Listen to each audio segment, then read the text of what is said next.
Bonjour les yogis de Noël, j'espère que vous allez bien aujourd'hui en ce dimanche 22 décembre. Namasté.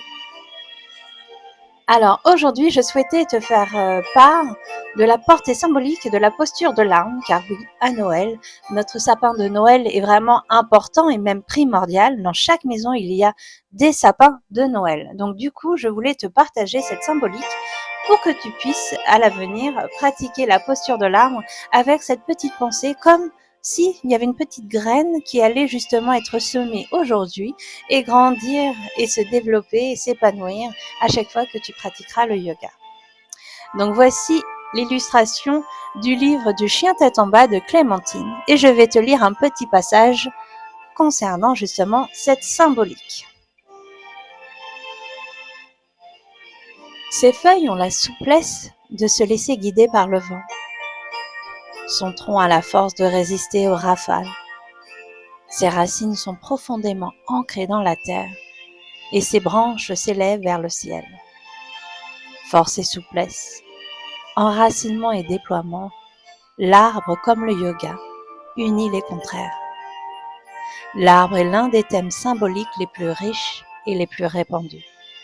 Symbole de la vie, les hommes se sont de tout temps identifiés à lui. Les yogis n'ont pas fait exception en lui consacrant une posture, la posture de l'arbre, Vrikshasana.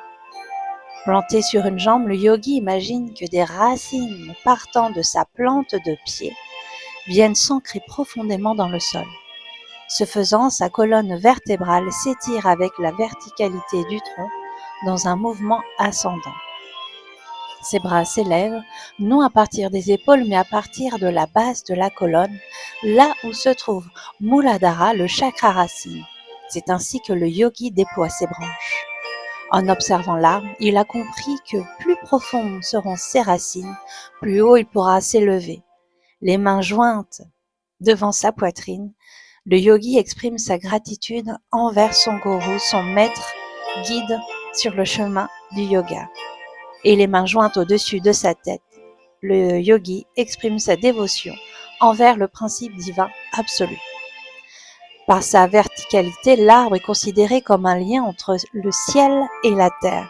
Il s'abreuve par les racines, il respire par les feuilles, le sol et le soleil, la terre et le ciel. L'arbre trouve ainsi son équilibre. En se faisant arbre, le yogi unit symboliquement les réalités matérielles et spirituelles. Il reconnaît que les deux sont présentes en lui et qu'il atteindra la sérénité en les cultivant l'une et l'autre. Qui pourrait imaginer une terre dépourvue d'arbres? Belle question. J'espère que voilà, ce petit partage sur cette symbolique t'a plu.